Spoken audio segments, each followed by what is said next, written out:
Welcome back to my channel, guys. Today we're going to review Akash. So this is a top-down view. It is a simple vote-based governance, strong team and CEO. You're not early for this one regarding the social media, and it has some other good factors as well, such as its inflation rate's pretty high, but you can participate by staking, etc. But I'll go ahead and dive into it. So Akash. This is an interesting project. It is a decentralized cloud. So, just computers as a service, computing services on request, right? So if you're a company, you could buy all the servers you want, all the data centers you want, and that would be a large upfront cost, and you wouldn't be using them all the time. And also your visitors of your website service may not be using them all the time. You might have peak hours and then some other levels. Cloud computing allows for you to rent the computing you need at peak times as well as the certain rates at lower times. So it's more convenient and is used by more businesses. What this will do is, what this Akash is competing with is AWS and Google Cloud services like that. And so it is a cheaper. It is cheaper than them. It is from a cost perspective, which means you can do websites, front end hosting, blockchain full nodes. So this is for the blockchain space, censorship resistance apps.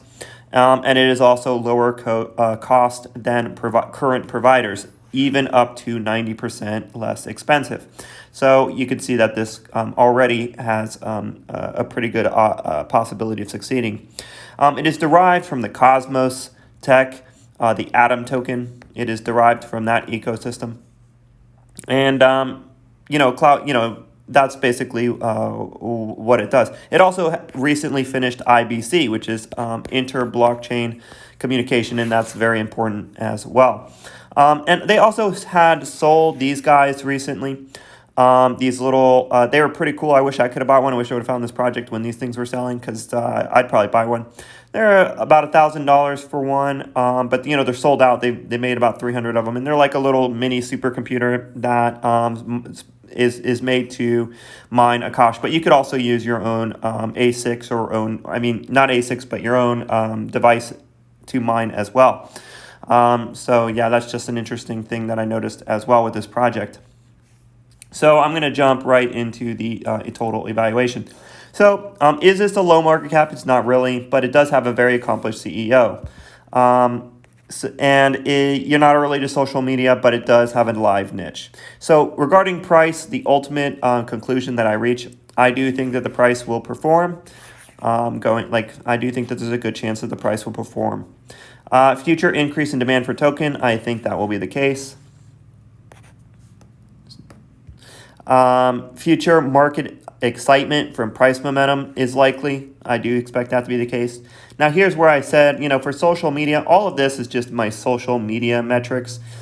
And it just shows that you're not super early. I like finding projects early, but, I also invest in projects that I'm not early in if they're good projects. And from a social, and, this is like borderline on a lot of these numbers. It actually is, it's just crossing that threshold that I think is not early.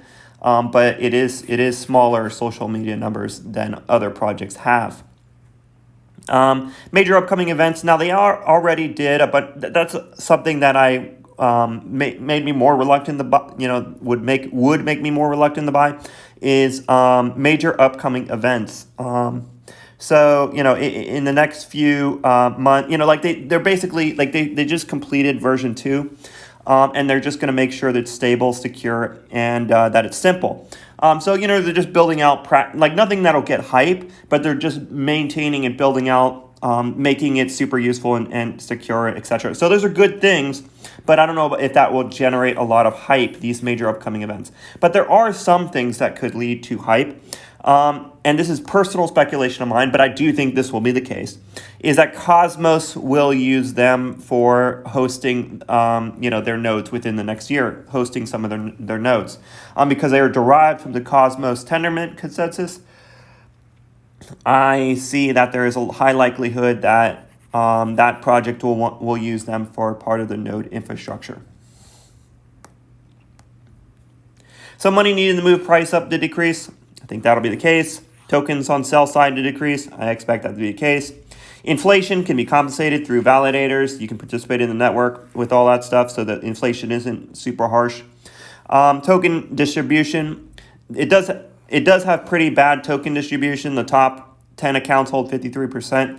However, whenever it's a dividend type project, that's kind of irrelevant because it's like the token represents ownership of the platform. So it's more like a stock. You wouldn't care if there was like a board of directors of 15 people that controlled 90% of a company if you would still invest in that, right?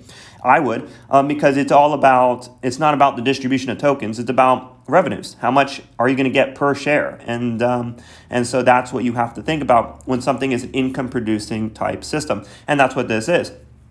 And you will take hosting fees from stakers, like hosting fees from takers or whatever. So, being a validator, participating in the network, it's giving you a dividend.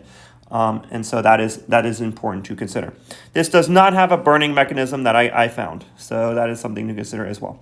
Low market cap. It is not a low market cap. It's circulating is 200 million. Fully diluted is 1.2 billion. But you could consider it a low market cap because as it ramps up to its higher market cap, the diluted, you can participate in that by, staking your tokens. So it is, but I like to look at diluted when it's uncirculating. However, that being said, because you can participate in the release of those tokens, it's not as bad as effect. So I would even probably put this as yellow, right? Because you can participate in the release of those tokens. It depends on how a project releases its tokens. If you can participate in the process of the tokens being released, then it doesn't matter. Then this is more the number. Then this is more of the number you want to pay attention to, the circulating supply. If you cannot participate in the release of the tokens, you want to care more about the diluted market cap. That is, like what it's being valued at in total. But as it moves from the circulating supply to the diluted supply, participating in this means you are capturing the same ratio of the total release of the network. But if you control this little section, the same amount if you can participate in the release of the tokens. However, in some projects like that I've gone over, if you do not, as the tokens are released, it's as if you got a much, much smaller share of the network because you're not participating in the release of the tokens. So that is stuff to consider. Okay, so recent price action. It is 3x is the average, and for this is 7x since November. That's not too bad, but it is something to be cautionary of. That's why I'm using yellow to describe. But something to be cautionary about. And I'll even put this, I could even put this as green because it is a lower market cap for the total here. Like one of the reasons I would consider this, it's market cap not that big because the target market is cloud computing, and that is a $400 billion market right now. And this isn't one of the cheapest alternatives to that. So there's a good reason to believe they're going to capture market share. If they capture 1%, that would equal to the diluted market cap of 4 billion, which would be a 4x from here. But I would even suggest that there's a realistic possibility, the cloud computing is going to grow massively, even more so. It's expected to outpace. It's growing 20% compounded annually. So I do expect the needs for cloud computing to only grow.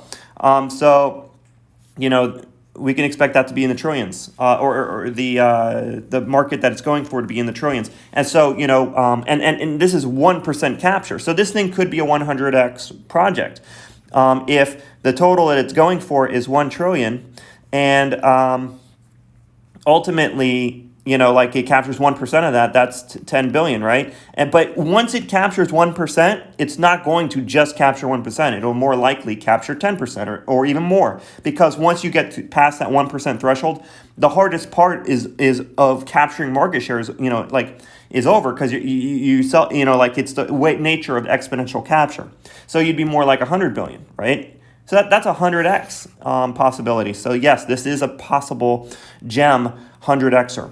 As far as incentives, they providers, the token is part of what is the token used for? It's part of incentives for the providers, the stakers, participants. It is also used in governance, voting on funds, and it's also part of the consensus, the validate how the system works using consensus.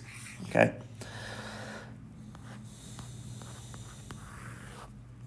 All right, so as far as voter, let me go over here. All right, I'm going to go to the governance component. Basically, it's a simple vote on future ideas. You get representation. It's almost like you just get to be part of the room on decisions. And you can see it here with Akash.bigdipper.live. That's where you can see there. That's one place you can go to look at what's being voted on.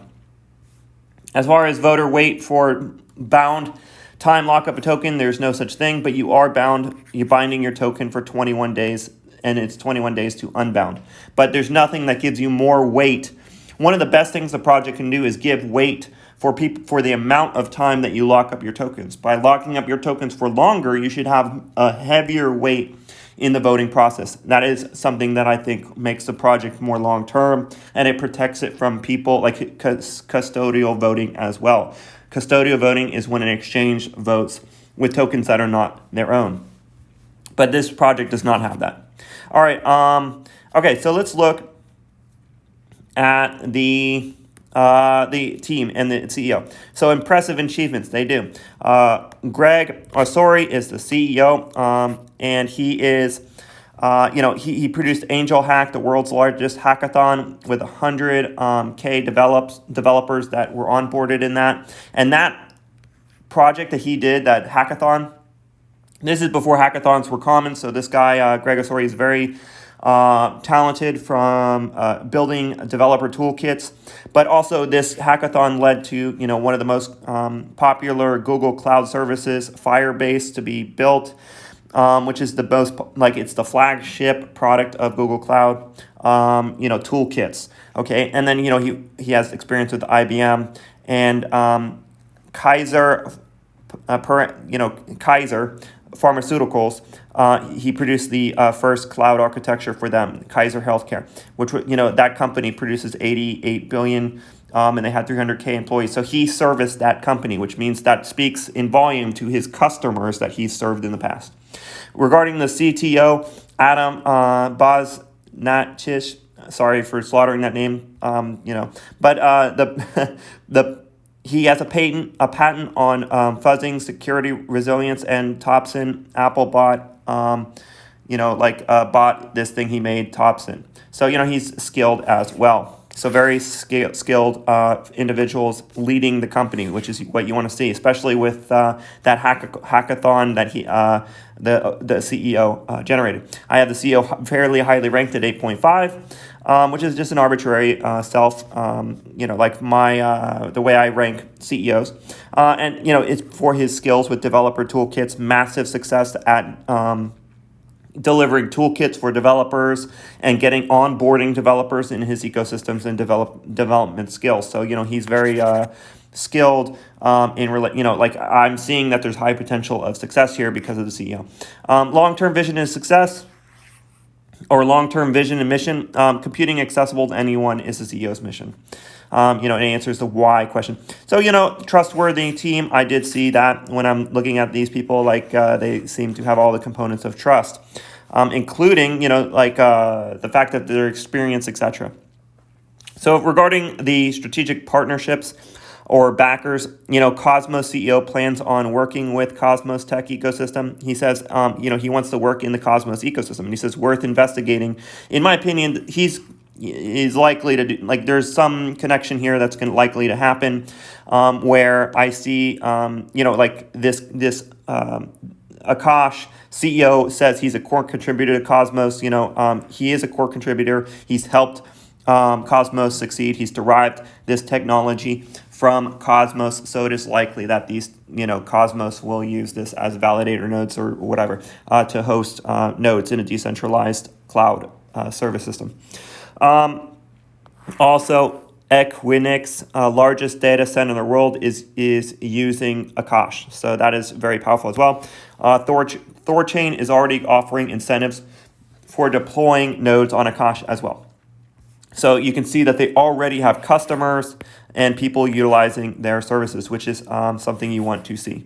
So, okay, so regarding the business model, external transfer catalyst inhibitor. What that means is, are you going to keep the people you have? What keeps people from just coming in your system when it's convenient and leaving later?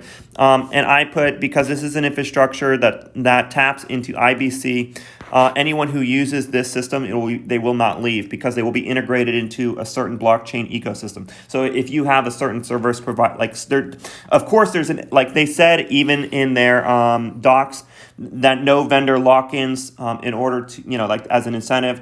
Like there's nothing that they create that locks in you from your app, like making it super inconvenient to leave. However, I'm saying that so there is some people that will use the service and move on in the future that can easily just come here and leave without being locked in. But I'm saying because of the IBC nature of this, anyone who chooses to onboard in the Tendermint ecosystem is likely to stay because it is Tendermint.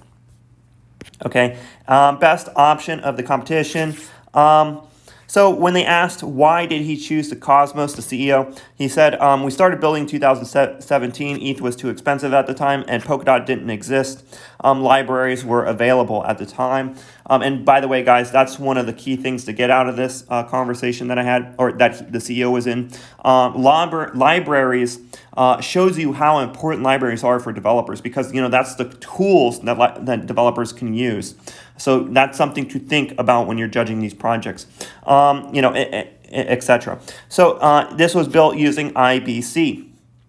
Interoperability is, the CEO could see that Cosmos ecosystem and the IBC narrative was the way things were going to go in the years ahead. And so, And so basically IBC is to TCP/IP of blockchains, etc. And this project is the second project to connect to, using IBC. So, so that's some of the things to derive from that. Okay. Team controls this majority of the token, as we've noted earlier. Developer motivation will exist because there are funds to fund the project. So if you have developers and trustworthy people involved, you're going to have high-value upgrades. And high-value upgrades means value of the services increase in the future. And high-value services increase. Is this thing designed to capture businesses? I said yes, likely it is. So these are all the things that you want to see. User experience, designed around deployment of services. As the CEO pointed out, he has experience creating the toolkits needed for developers to on-ramp, so that those things will be strong going forward. First mover advantage, well, they're not competing with the current cloud providers. They say they are a service provider. They cut costs. They're complementary, so that is something to consider. So in the end, I do think that more people will be using this project, leading to less tokens per person. Finally, I should have gone over this earlier, but the mainnet 2.0 is completed, and it's basically completing what was written down in the white paper, and it is a distributed cloud platform service. So they are offering that service as we've already seen. Okay, so that's everything. Okay, so you can see that most of this project is green, so it's a strong project. Regarding the pros and the cons, you have accomplished leadership, valid and needed service for blockchain space. So yeah, this is a very needed service. One of the things is Amazon Web Services and Google Cloud, that's not good for blockchains. They do not need to be using that for their nodes. This service is a distributed service, so even things like Ethereum or whatever could be using this as a distributed provider for nodes. First arriver of IBC tech, so they're very early in the IBC space. So they are, in a critical position regarding that, which is, what you would need for using distributed cloud services. They have live working product and possible Cosmos node onboarding in the future, and I would say yes, I think that's very likely to happen. Cons, it's not the best IBC tech, even though it is the earliest. I think that Polkadot is up there, but that's just my opinion. And also the evaluation for, the evaluation for the number of accounts on the system is kind of high. So yeah, I have it even right here. So right here, where did it written down? Oh, I hope I didn't erase it. But oh, here it is. So they have, with the number of accounts that exist, they have about 250K per account for the diluted. So that's kind of high, but that, it's just something to consider as well, comparatively speaking. For Bitcoin, it's 50K per person. So this is 5 times more. So that is something to show cautionary. Now, remember, this is for diluted. For the current, it's more reasonable. And we could actually use that current and say that's more reasonable. And that's closer to that ETH number. So we can even remove that in a sense because we do get to participate in the release of the tokens. So, and regarding and one of the other cons is the roadmap. They just completed releasing, IBC and releasing all those things. So there's not a lot to be excited on the roadmap for now, things that would cause excitement. But whatever, I think onboarding customers matters more. So these are not the worst things in the world. Okay, guys, so that is my review. The next thing I'm gonna release is what my actual decisions are with this project, and that's for my patrons' content, which I submit to the Patreon group. Okay, guys, so if you like this content, please like and subscribe. I like to bring the best researched information out there that is available for cryptocurrency projects. Until next time.